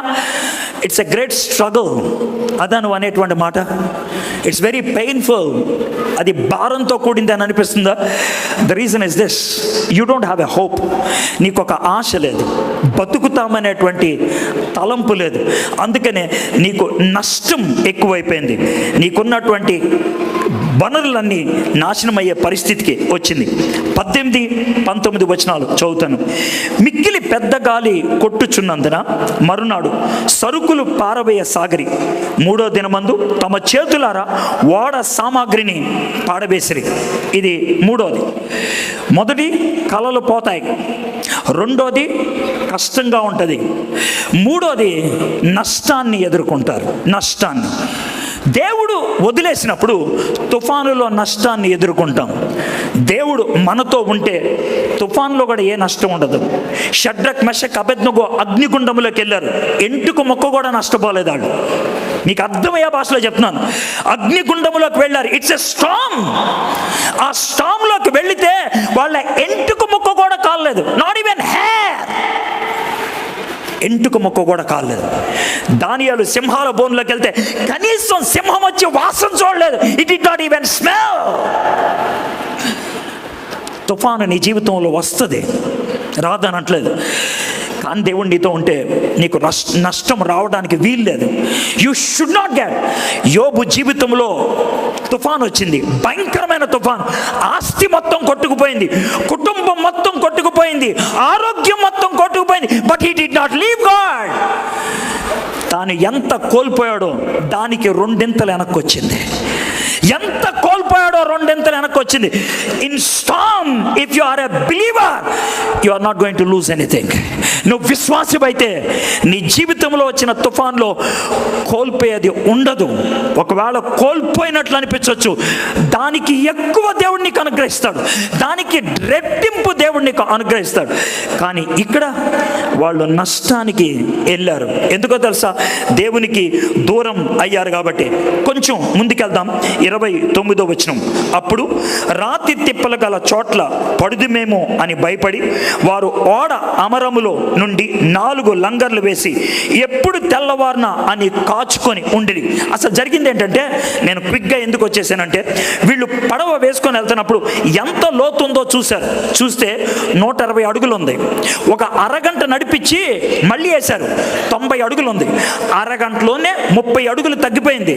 కాబట్టి ఇంకొంచెం దూరం వెళ్తే ఇంకా భూమి తగ్గిపోతుంది. ఇంకొంచెం దూరం వెళ్తే కింద అడుగు రాళ్ళు పడవకి తగిలితే పగిలిపోతుంది. అందుకనే ఇంకా ముందుకెళ్ళడం మానేసి లంగర్ వేసి అక్కడ సముద్రపు మధ్యలో 90 అడుగులు లోతు నీళ్లుంటే అక్కడ ఆగిపోయి పైకి చూస్తున్నారు. ఎందుకో తెలుసా? సూర్యుడు వస్తాడేమో, తెల్లవారుతుందేమో, ఒడ్డు కనబడుతుందేమో. చీకట్లో గాల్లోకి చూస్తున్నారు. ఆకాశంలో నక్షత్రాలు ఉన్నాయా? లేవు. ఆకాశంలో చందమామ ఉందా? లేదు. నక్షత్రాలు చూసి, చందమామను చూసి, సూర్యుడిని చూసి చాలా కాలమైంది అని అన్నారు. 14 దినాలు తిండి తినలేదు వాళ్ళు. 14 days they did not eat. చచ్చిపోయే పరిస్థితి వచ్చింది. ఆశను పూర్తిగా కోల్పోయారు. They last hope. నిరాశ జీవితం భయంకరమైనది. ప్రపంచంలో అతి భయంకరమైనటువంటి వ్యాధి నిరాశ. ఈ మధ్యనే 3 రోజుల క్రితం స్టాటిస్టిక్స్ ఇచ్చారు. సంవత్సరం అయ్యి కొత్త సంవత్సరం వచ్చింది కదా, కొత్త సంవత్సరం రాగానే చాలా రకాలైనటువంటి నివేదికలు వస్తూ ఉంటాయి. భారతదేశంలో అతి ఎక్కువ సూసైడ్లు అయ్యేటువంటి రాష్ట్రం మహారాష్ట్ర అంట. అతి ఎక్కువ. భారతదేశంలో అతి ఎక్కువ సూసైడ్స్ అయ్యే పట్టణం బెంగళూరు పట్టణం అంట. మీకు ఈ విషయం తెలుసో లేదో, బెంగళూరు పట్టణంలో 2019 సంవత్సరం అంతా కూడా సగటున రోజుకి ప్రతిరోజు 8 మంది ఆత్మహత్య చేసుకున్నారు. 8 మంది ఒక్క పట్టణం. Only one city. డబ్బులు ఎక్కువ ఉన్న పట్టణం, చదువు ఎక్కువ ఉన్న పట్టణం, సాఫ్ట్వేర్ ఇండస్ట్రీ ఉన్న పట్టణం, 239 దేశాల్లో ఉన్నటువంటి ఆఫీసుల్ని ఇక్కడ నుంచి సమగ్రవంతంగా నడిపించగలిగేటువంటి పట్టణం. కానీ ఆ పట్టణంలో బతకడానికి ఇష్టం లేదు మనిషికి. డబ్బులు లేక, ఉద్యోగం లేక, హోదా లేక, పరువు లేక, పరపతి లేక కాదు, ఆశ లేక. They don't have hope. చచ్చిపోదాం అనిపించింది. ఇక్కడ కూర్చున్న మీలో ఎంతమంది నా బతుకు నాశనం అయిపోయింది, చచ్చిపోతే బాగుండు, యాక్సిడెంట్లో చచ్చిపోతే బాగుండు, నన్ను ఎవడైనా చంపేస్తే బాగుండు, నాకు చావు వస్తే బాగుండు అని ఎన్నిసార్లు అనుకున్నారు? ఎందుకు అనుకున్నావు తెలుసా? నీకు చావడానికి కూడా దమ్ము లేదు. సూసైడ్ చేసుకోవడానికి చేత కాకపోతే ఆ డైలాగులు వస్తాయి. Hopeless life. వీళ్ళ జీవితం అలాంటి హోప్లెస్ అయిపోయింది. చివరిది 30వ అతి దరిద్రమైంది ఇదే. అయితే ఓడ విడిచి పారిపోవాలని చూచి తాము అవినిలో నుండి లంగరులు వేయబోచున్నట్లుగా సముద్రంలో పడవ దింపి వేసిరి. అందుకు పౌలు, వీరు పడవలో ఉంటేనే కానీ మీరు తప్పించుకొనలేరని శతాధిపతితో సైనికులతోనూ చెప్పాను. కొంతమంది ఏం చేశారు తెలుసా? ఏదో లంగరేస్తున్నట్లు కిందకి తాళ్ళు పంపించి వాళ్ళు పారిపోదాం అనుకున్నారు. పౌలు భక్తుడు చూశాడే, పిచ్చి పని చేయొద్దు, పిచ్చి పని, పారిపోవద్దు. దేవుడు నాకు ఒక వాగ్దానం ఇచ్చాడు. మీరు నాతో ఉంటే, ఈ పడవ మీద ఉంటే ఆయన కాపాడుతాడు. మీరు పడవ దాటి వెళ్ళిపోతే మీకు నాకు సంబంధం లేదు. పడవతో ఉంటే. ఇదే మాట పాత నిబంధనలో చెప్పారు రాహాబుతో. ఏమన్నా తెలుసా? మీ ఇంట్లో ఉంటే ఆ ఇంటికి ఎర్ర దారం కడితే ఆ ఇల్లు ఒక్కటే వదిలేస్తాం. ఇంట్లోంచి ఎవరన్నా బయటకు వస్తే వాళ్ళ ప్రాణానికి మేము బాధ్యులం కాదు. What a beautiful thing it is. అలాంటి దుర్మార్గపు పరిస్థితి వాళ్ళకి వెళ్ళిపోయారు. వదిలేసి వెళ్ళిపోదాం అనుకారు. When God wanted to provide an ark, దేవుడు ఒక నావను మీకోసం సృజిస్తే, దేవుడు మీకు ఒక పడవను తయారు చేస్తే, దేవుడు మీకు ఒక లంగర్ వేయడానికి ప్రయత్నం చేస్తే దాన్ని వదిలి వెళ్ళిపోదాం అనుకుంటే you are losing the last opportunity. చివరి అవకాశాన్ని కోల్పోవడానికి ప్రయత్నం చేయటం, దీన్ని బుద్ధిహీనమైనటువంటి పరిస్థితి అంటాం. When you have lost hope, నీకు ఆశ కోల్పోయినప్పుడు, నిరాశాజనకమైన జీవితంలో ఉన్నప్పుడు పిచ్చి పిచ్చి పనులన్నీ చేస్తారు. భారతదేశంలో పిచ్చి పనులు చేసేవాళ్ళు ఎక్కువైపోయారు. ఎందుకో తెలుసా? నిరాశ జీవితం జీవించే వాళ్ళు చాలామంది ఉన్నారు. సిగరెట్లు తాగుతారు, బట్టలు చింపుకుంటారు, ఎర్రేషాలు వేస్తారు, ఏదో పనులు చేస్తారు. ఎందుకని? They have lost hope. నీ జీవితం అదా? క్రేజీగా ఉండాలనిపిస్తుందా? వింతగా ప్రవర్తించాలనిపిస్తుందా? You have lost hope. నీ జీవితంలో ఆశను కోల్పోయావు. Now I'm coming to the last point. Within 5-7 minutes I'm going to conclude.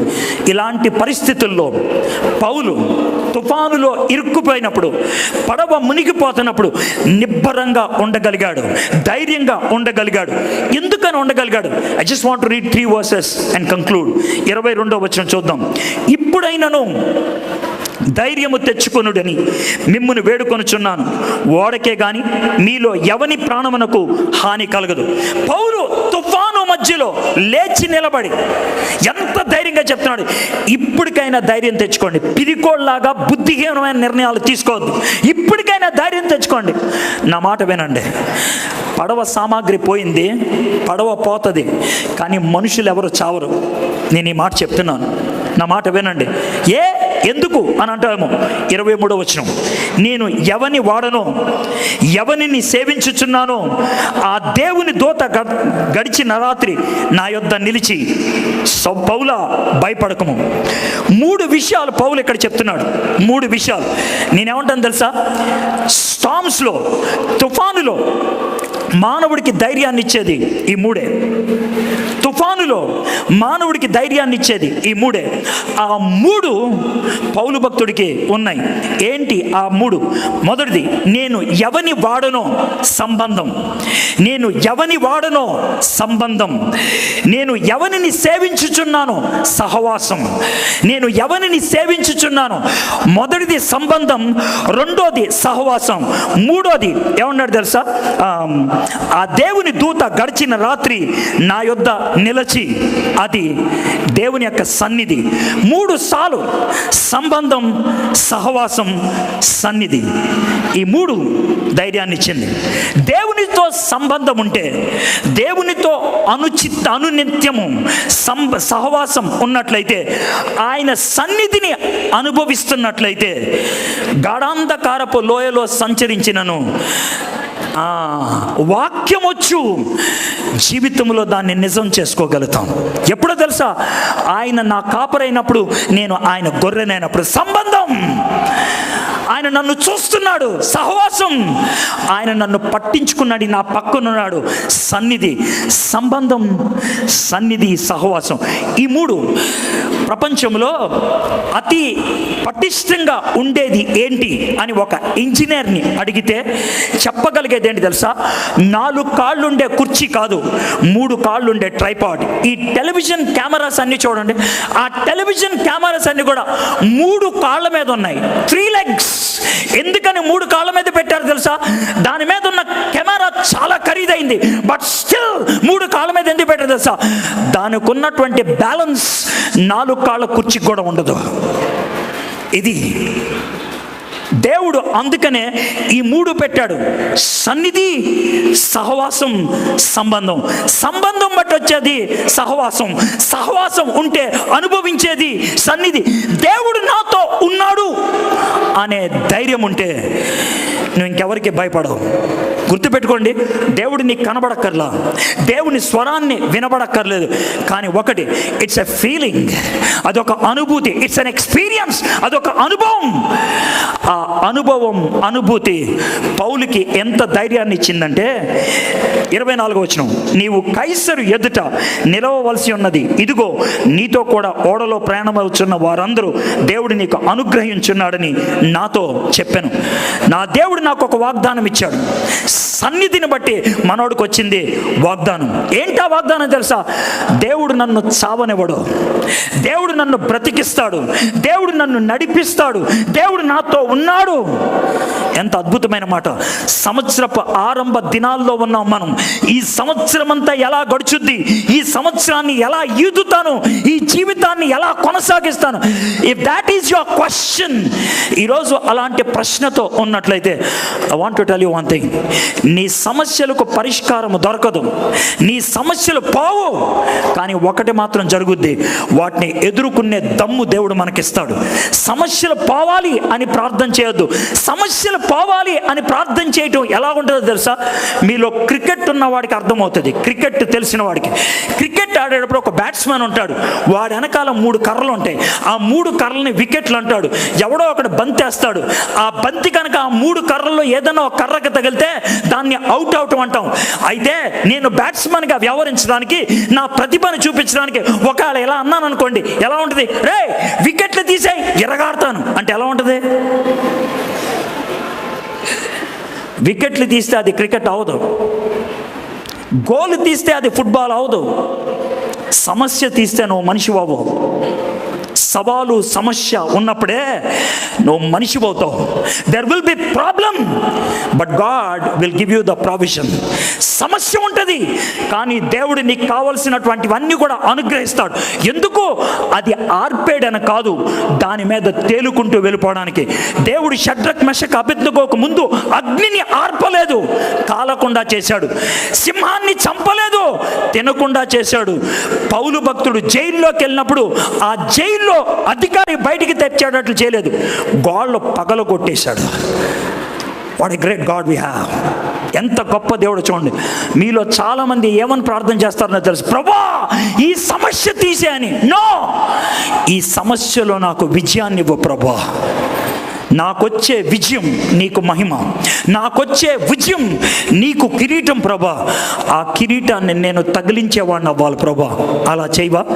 సమస్యల మధ్యన దేవునికి మహిమకరంగా జీవించిన ఒక అమ్మాయి గురించి మీతో చెప్పి నేను ముగిస్తాను. ఇది నా సాక్ష్యం కాదు, ఒక తోటి ప్రసంగికుడు చెప్పినటువంటి సాక్ష్యం నాకు బాగా నచ్చింది, అందుకే మీతో పంచుతున్నాను. ఆయన పేరు పిఎస్ స్వామి. 2009లో ఈ స్వామి అనేటువంటి వర్తమానికుడు బాపట్ల వెళ్ళాడు. ఒక యూత్ మీటింగ్లో ఆయన మాట్లాడుతున్నాడు. యూత్ మీటింగ్ మధ్యాహ్నం భోంచేస్తున్నప్పుడు బాపట్లలో లెక్చరర్గా పనిచేస్తున్నటువంటి ఒక బ్రాహ్మణుడు, ఆయన పేరు దశరథరామ్, ఆయన వచ్చి, సార్ నా పేరు దశరథరామ్, నేను ఒక బ్రాహ్మణుడిని, మా అమ్మాయికి ఒంట్లో బాగాలేదు, మీరు ఇంటికి వచ్చి ప్రార్థన చేస్తారా అని అడిగాడు. ఒక బ్రాహ్మణ లెక్చరర్ అడుగుతున్నాడు కదా, ఈయనలో విపరీతమైనటువంటి ఆశ పెరిగింది వెళ్ళాలని. కానీ మీటింగ్ పెట్టిన ఆయన అన్నాడు, అన్న మీరు వెళ్ళటానికి వీల్లేదు, మధ్యాహ్నం మీకు సెషన్ ఉంది అని అన్నాడు. ఆ తర్వాత ఆ మీటింగ్ పెట్టి ఆయన లెక్చరర్ వైపు తిరిగి, సార్ మీరు సాయంకాలం అమ్మాయిని తెచ్చాను సార్, అన్నగారు వాక్యం చెప్తారు, వాక్యం విన్నట్లుంటుంది, చివరిలో ప్రార్థన కూడా చేస్తారంటే ఆయన వెళ్ళిపోయాడు. సాయంత్రం వ్యాన్ వేసుకొని వచ్చాడు, వ్యాన్లో మంచం కిందకి దింపారు, మంచం మీద అమ్మాయిని పడుకోబెట్టారు. ఆ అమ్మాయి బెడ్ రిడన్. సరే స్వామి గారు వాక్యం చెప్పి వెనక్కి వచ్చాడు. వస్తే 21 సంవత్సరాల అమ్మాయి అందంగా మంచానికి పొడుగ్గా పడుకొని ఉంది. ఆ అమ్మాయి వెంక చూసి, ఈ అమ్మాయికి ఏమైందండి అన్నాడు. 1,000,000 మందిలో ఒకళ్ళకి వచ్చే జబ్బు వచ్చింది. ఏంటది? మెడ దగ్గర నుంచి కింద దాకా ఏం పనిచేయదు, కాళ్ళు పనిచేయవు, చేతులు పనిచేయవు. అప్పుడు స్వామి గారు అమ్మాయి ఇంకా చూస్తూ ఉంటే ఆ అమ్మాయిని బుగ్గ మీద దోమ కొడుతుంది. మనకి దోమ కొడితే చేత్తో ఇలా కొట్టుకుంటాం, కానీ ఆమెకి చెయ్యి లగవదు, కానీ దోమ కొడుతుందని తెలుసు, అందుకని ఇలా ఇలా అనుకుంటుంది. బాధతో చూసి అన్నాడు, అమ్మాయి పేరేంటో? చటుక్కున అన్నది, అన్న నా పేరు శ్రీదేవి అని. ఓ శ్రీదేవి, అమ్మ నీ గురించి ఏం ప్రార్థన చేయమంటావు అని ఆమెని అడిగాడు. అన్నయ్య 2 వారాల క్రితం కరుణామయుడు సినిమా చూశాను, యేసు ప్రభుని సొంత రక్షకుడిగా అంగీకరించాను. నాన్నని బతిమలాడితే బైబిల్ కొనుక్కొచ్చారు, నాన్నని అడుగుతూ ఉంటే రోజు బైబిల్ చదువుతున్నారు. మాకు వచ్చిన సమస్య ఏంటంటే అటు నాన్నకు కానీ నాకు కానీ బైబిల్ చదువుతుంటే కొన్ని విషయాలు అర్థం కావట్లేదు. మీరేమనుకోనంటే మీకు ఒక ఉత్తరం రాస్తాం, జవాబులు పంపిస్తారా? అదెంతమ్మా, తప్పకుండా చేస్తాను. ఇంకేమన్నా ఉందన్నా, నాన్నగారు బైబిల్ ఎందుకు కొన్నారు తెలుసా? నేనంటే ఇష్టం కాబట్టి. నాన్నగారు బైబిల్ ఎందుకు చదువుతున్నారు తెలుసా? నేనంటే పిచ్చి కాబట్టి. కానీ ఆయనకి బైబిల్ మీద నమ్మకం లేదు. నాన్నగారు మారు మనసు పొందేటట్లు ప్రార్థన చేయండి అన్న. సరే అమ్మా, ఇంకేమన్నా ఉందా? అన్నయ్య మా అమ్మ మా తమ్ముడు అప్పుడప్పుడు బైబిల్ చదువుతుంటే వింటూ ఉంటారు, కానీ వాళ్ళు మారు మనసు పొందలేదు, వాళ్ళ గురించి ప్రార్థన చేయరా? స్వామి గారికి వచ్చిన ప్రశ్న ఏంటనంటే, ఈమె వాళ్ళ గురించి వీళ్ళ గురించి ఆలోచిస్తుంది, కానీ ఈమె జీవితంలో ఉన్నటువంటి బాధ గురించి చెప్పదే అనుకొని వెళ్ళిపోయాడు. 8 నెలల పాటు వారానికి 2-3 ఉత్తరాలు వచ్చాయి, జవాబులు రాస్తూ ఉన్నాడు. 8 నెలల తర్వాత ఉత్తరం ఆగిపోయింది. ఎందుకు ఆగిపోయిందో తెలీదు. దశరథరామ్ గారు నాస్తికుడు అయిపోయాడా? శ్రీదేవి చచ్చిపోయిందా? తెలీదు. ఏది అడుగుదామన్నా బాగోదు, అందుకే సైలెంట్ అయిపోయాడు. 2 సంవత్సరాల తర్వాత 2011లో స్వామి గారు మళ్ళీ బాపట్ల వెళ్ళారు. వెళ్తే అప్పుడు ఒక చిన్న కుర్రోడు వచ్చి, అన్నయ్య మీకు శ్రీదేవి తెలుసా? తెలుసు. ఏమైంది? మిమ్మల్ని రమ్మంటుందన్న. శ్రీదేవి బతుకుందనమాట అనుకొని సాయంత్రం అయిన తర్వాత ఆయన కోఆర్డినేటర్ ఇద్దరు వెళ్ళారు. బాపట్ల రోటరీ క్లబ్ పక్కన 3 అంతస్తుల మేడ ఉంటుంది, అది ఆమె ఇల్లు. పెద్ద కాంపౌండ్ వాల్, గేటు తీసుకొని లోనకి వెళ్తే పెద్ద బిల్డింగ్ బయట ఒక షెడ్ ఉన్నది, రేకుల షెడ్ కింద ఒక మంచం ఉంది. మంచం మీద అడ్డంగా పడుకొని ఒక అమ్మాయి ఉంది, చిన్న అమ్మాయి. దగ్గరికి వెళ్ళి చూశాడు, ఎవరో కాదు శ్రీదేవి. చిన్నగా అయిపోయింది, పొట్టిగా మాయమైపోయింది, గుర్తుపట్టలేకుండా ఉంది. అమ్మ శ్రీదేవి అని అంటే మంచం మూల కోడి ఉంటుంది, ఆ కోడికి తలకే అడ్డు పెట్టి అన్నయ్య ప్రైజ్ ది లార్డ్ అన్నయ్య వచ్చారా అని మాట్లాడతాం మొదలు పెట్టండి. చెప్పమ్మా వచ్చానంటే అన్నయ్య దేవుడు ఎంత మంచివాడో తెలుసా అన్నయ్య, మనం ప్రార్థన చేశాం కదా అన్నయ్య, దేవుడు మన ప్రార్థన ఆలకించి నాన్నగారు మారు మనసు పొందేటట్లు చేశాడు. అవునా అమ్మ ప్రైజ్ ది లార్డ్. అయితే నాన్నగారు మారు మనసు పొందిన 2 వారాలకే పక్షపాతం వచ్చింది అన్నయ్య. ఇక్కడ ఒక మంచం వేసి పడుకోబెట్టారు నాన్ననే. నాన్న ఇక్కడ పడుకున్నప్పుడు బాధపడుతుండేవాడు. ఎందుకో తెలుసా, అంతకుముందు స్నానం చేపించేది నాకు మా నాన్న, బట్టలేసేది మా నాన్న, తలదూపేది మా నాన్న, అన్నం పెట్టేది మా నాన్న, టాబ్లెట్లు ఇచ్చేది మా నాన్న, నీళ్ళు ఇచ్చేది మా నాన్న. ఇప్పుడు ఆయన అక్కడ పడుకొని ఉంటే నాకు నీళ్లు కావాలి, నాకు తల దురద పెడుతుంది, నాకు ఆకలేస్తుందంటే ఎవరు రాకపోతే ఏడుస్తుండేవాడు. ఈ పక్కన నుంచి కన్నీళ్లు కారుతా ఉంటే కనబడేది. ఆ కన్నీళ్లు చూసి ఏసయ్య నన్ను, ఏసయ్య నేనంటే నీకు చాలా ఇష్టం కదా, నువ్వు నా మాట విని నా ప్రార్థన ఆలకించి నాన్నగారిని రక్షించుకున్నావు, వందనాలు. అయితే ఇప్పుడు నాన్న ఏడుస్తున్నాడు, నేను తట్టుకోలేను, నువ్వు నన్ను ప్రేమిస్తుంటే ఒక చిన్న పని చేసి పెట్టవా, నాన్నను నువ్వు తీసేసుకోవా, రక్షించుకున్నావు కదా తీసుకోవా అని అడిగాను. ఏసయ్య నా ప్రార్థన ఆలకించాడు. 2 వారాల్లోనే నాన్న చచ్చిపోయాడు. నాన్న వెళ్ళిపోయిన తర్వాత జీవితం హాయిగా ఉంది. స్వామి గారికి అడగటానికి దమ్ము లేదు, హాయిగా ఉండటం ఏంటమ్మా అని అలా చూస్తూ ఉంటే అన్నయ్య నాన్నగారు చచ్చిపోకముందు బ్యాంకులో డబ్బులు వేశారు, ప్రతి నెల నాకు ఇంట్రెస్ట్ ఇస్తారు. ఇక్కడ గురవయ్య అనే ఒక రిక్షా ఆయన ఉన్నాడు, బల్ల రిక్షా ఉంటుంది.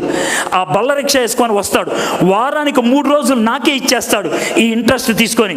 ఆ 3 రోజుల్లో ఒకరోజు హాస్పిటల్కి, ఒకరోజు కాలేజీకి, ఒకరోజు పోస్ట్ ఆఫీస్కి తీసుకెళ్తారు. దుప్పట్లో పడుకోబెట్టి నన్ను అక్కడికి తీసుకెళ్ళి దుప్పటి నేల మీద పరిచి నన్ను పడుకోబెడతాడు. రోడ్డు మీద పడుకోనున్న నేను అరుస్తాను, యేసయ్య నిజమైన దేవుడని. చాలామంది అడుక్కునే వాళ్ళని కొన్ని జోబులోంచి డబ్బులు తీసి ఇసురుతారు. నేను అప్పుడు అంటాను, కాదు నేను అడుక్కునే దాన్ని కాదు, దశరథరామ్ గారి అమ్మాయిని, బ్రాహ్మణ అమ్మాయిని, యేసు ప్రభుని అంగీకరించాను. నేను ఒకప్పుడు పనికి మాలిన దాన్ని, ఇప్పుడు దేవుని బిడ్డనని. ఆ మాటకి కొంతమంది ప్రశ్నిస్తారు, కొంతమంది కోపగించుకుంటారు, కొంతమంది తిడతారు, వస్తారు నా దగ్గరికి. వాళ్ళకి నాకు తోచిన జవాబు చెప్తూ ఉంటాను. ఆ జవాబులు చెప్పుకుంటూ వెళ్తే ఇప్పటికీ 3 యేసు ప్రభుని అంగీకరించి బాప్తిసం తీసుకున్నారన్నా. ఇది నా పరిచర్య, ఇది నా పరిచర్య. మీరు ఇప్పుడు చప్పట్లు కొట్టారు, నేను తర్వాత చెప్పేదానికి నోరు కొట్టుకుంటారు, తల కొట్టుకుంటారు, గుండె కొట్టుకుంటారు. ఇది చాలా చిన్న విషయం. ఇది 2011లో జరిగింది.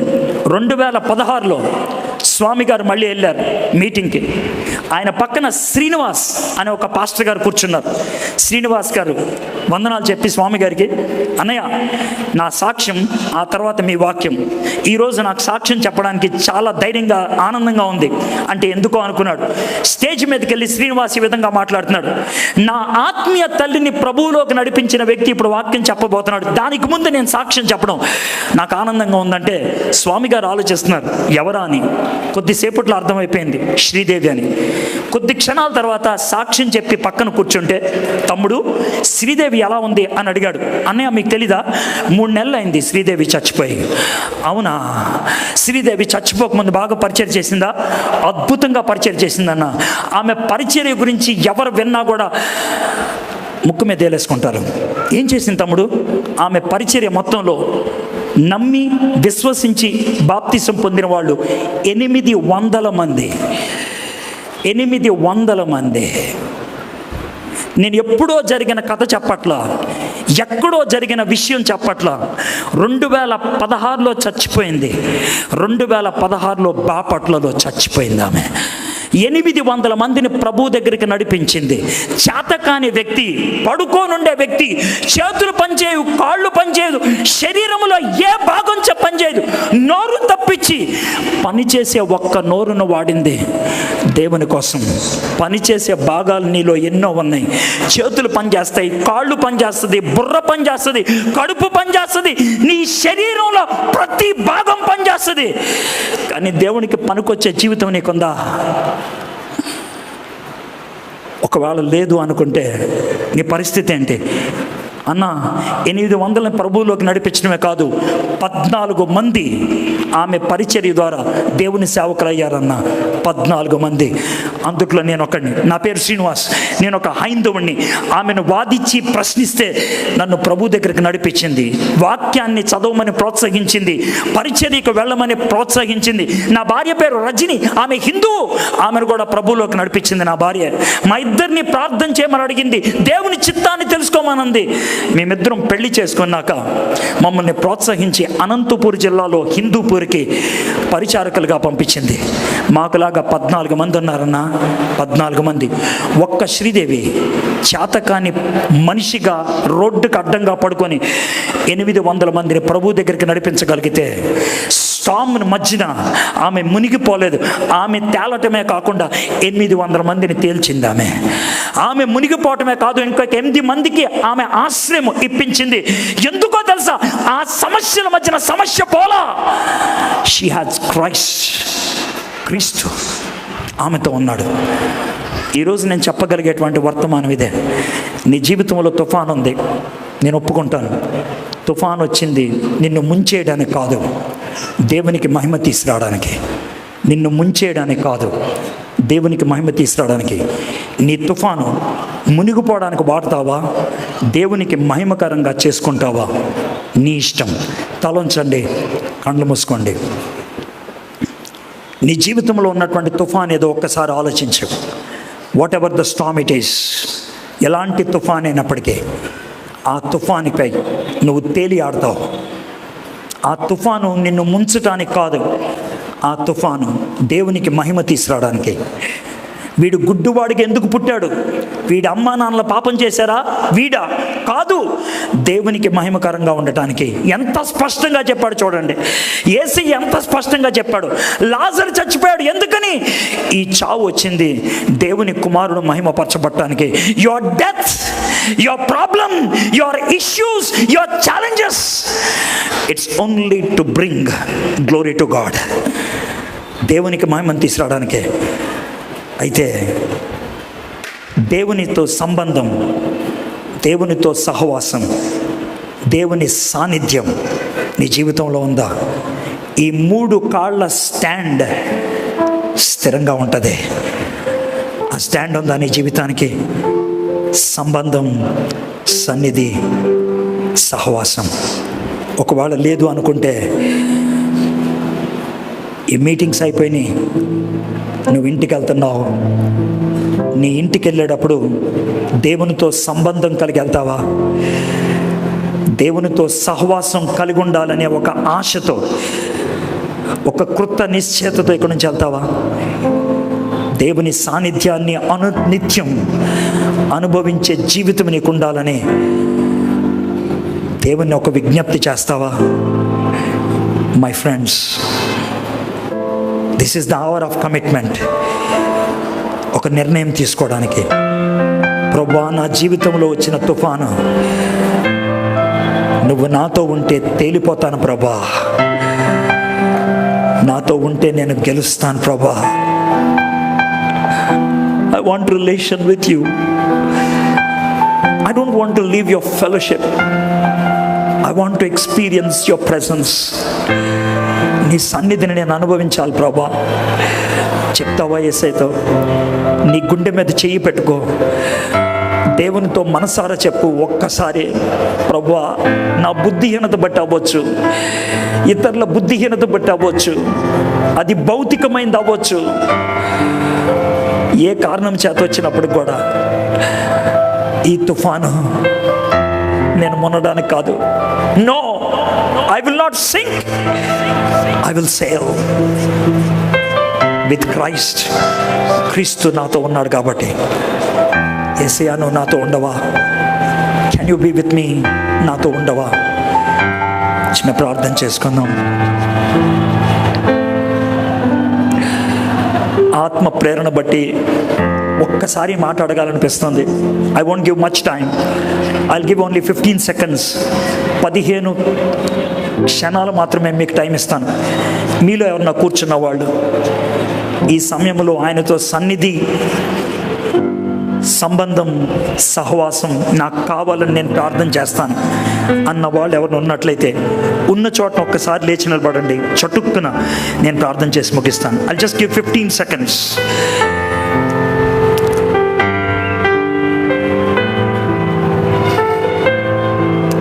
సంబంధం, సహవాసం, సన్నిధి. మా దేవా, మా ప్రభువా, మీకు వందనాలు, మీకు స్తుతులు, మీకు స్తోత్రాలు చెల్లిస్తున్నాను. ఎవరైతే లేచి నిలబడ్డారో ప్రభా, వారి ముఖాలను చూస్తున్నావు తండ్రి. వాళ్ళ హృదయాలలోకి తొంగి చూస్తున్నావు ప్రభా. వారి జీవితాల్లో ఉన్నటువంటి తుఫాను ఏంటో మీకు తెలుసు, కారణం ఏంటో మీకు తెలుసు ప్రభా. కారణం ఏదైనా, తుఫాను ఏదైనా ప్రభా, వీరిని విడిచిపెట్టే దేవుడు కాదు. నువ్వు వారితో ఉన్నావు ప్రభా. ఆ సంబంధం వారి కలిగి ఉండాలి తండ్రి. యోనాలాగా తెంపుకొని వెళ్ళిపోకూడదు ప్రభా.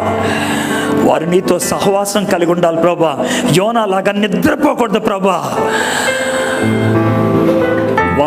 వారిని సన్నిధిని అనుభవించాలి. యోనాలాగా చచ్చిపోవడానికి ఇష్టపడకూడదు ప్రభా. సంబంధం, సహవాసం, సన్నిధి ఈ బిడ్డలకు అనుగ్రహించి గొప్ప ధైర్యాన్ని